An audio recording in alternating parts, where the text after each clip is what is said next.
आप सभी को मेरा नमस्कार। स्वागत है आपका आपके अपने चैनल पर। और मैं आपके समक्ष डॉक्टर सुनीता वर्मा, बीए तृतीय वर्ष के द्वितीय पेपर जो भारतीय काव्य शास्त्र का है, उसमें जो बुंदेलखंड विश्वविद्यालय का सिलेबस दिया हुआ है, पाठ्यक्रम दिया है, उस पाठ्यक्रम में 6वां बिंदु शब्द शक्ति का बनता है।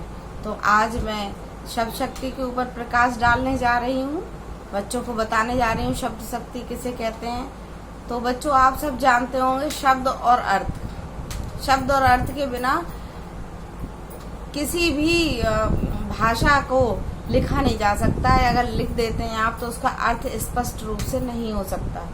मेरा कहने का तात्पर्य है कि शब्द और अर्थ का शाश्वत संबंध है, दोनों साथ साथ चलते हैं और ये दोनों एक दूसरे के अभिन्न अंग भी है। और जब ये दोनों एक साथ शाब्दिक अर्थ में प्रयोग किए जाते हैं तो हमारे मन में क्या होता है, इन शाब्दिक अर्थों से कल्पना होती है और अनुभूति होती है, और वो अनुभूति और कल्पना हमारे मस्तिष्क पर प्रभाव डालते हैं। जिस प्रकार से स्वादिष्ट व्यंजन का नाम लेते ही मुंह में पानी आ जाता है, और सांप या शेर का नाम लेते ही मन में भय का संचार व्याप्त होने लगता है, और ये भय का संचार व्याप्त होना या मन में स्वादिष्ट व्यंजन का नाम लेने से जो है पानी आना, ये शब्द जो अर्थ रहता है, ये शब्द शक्ति का अर्थ बोध कराने वाली शक्तियां हैं जो हमारे मस्तिष्क पर और अनुभूतियों पर प्रभाव डालती हैं, जिससे हमें उसी रस का संचार होता है। हम और इस तरीके से हम ये कह सकते हैं कि शब्दों का अर्थ बोध कराने वाली शक्ति को हम शब्द शक्ति कहते हैं। शब्द शक्ति की हम बात करें तो शब्द शक्ति को भारतीय काव्य शास्त्रों ने अपने तरीके से व्याख्या किया है। हिंदी के जो कवि हैं, लेखक हैं, उन्होंने अपने तरीके से किया, और पाश्चात्य में उन्हें अपना स्थान दिया है, अपने तरीके से उसको स्पष्ट किया गया है। तो यहाँ हम बात करते हैं हिंदी के विद्वानों की। तो शब्द शक्ति मुख्य रूप से हिंदी विद्वानों ने 3 मानी है। पहली है अविधा, दूसरी है लक्षणा और तीसरी है व्यंजना। अविधा शक्ति की बात करते हैं तो इस अविधा शक्ति साक्षात संकेतित अर्थ का बोध कराती है। जो भी बात कही गई, जैसे राम घर जाता है तो राम घर जा रहा है, यानी जो साक्षात है, जो संकेत है, उसमें कुछ नहीं, सीधा सीधा अर्थ का बोध कराने वाली जो शक्ति होती है वो अविधा होती है।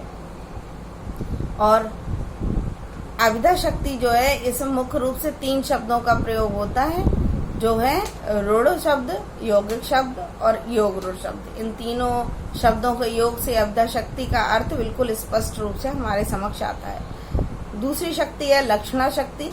लक्षणा शक्ति वो शक्ति है जो लक्षण के आधार पर अर्थ देती है। जैसे जब प्रसिद्ध अर्थ बाधित हो जाता है, अगर कोई अर्थ है वो प्रसिद्ध है, सभी लोग जानते हैं, वो बाधित हो जाता है, और उसका जो दूसरा अप्रसिद्ध अर्थ है, जो अप्रसिद्ध है, वो ऐसी दशा में हो जाता है कि वो गौण हो जाता है। यानी प्रसिद्ध वाला बाधित होता है और दूसरा अप्रसिद्ध अर्थ गौण हो जाता है, तो वहां पर लक्षणा शब्द शक्ति होती है। जैसे उदाहरण के रूप में कहा जाए, किसी की मूर्खता से तंग आकर के कह दे कि वो तो गधा है, तो क्या मनुष्य गधा हो सकता है?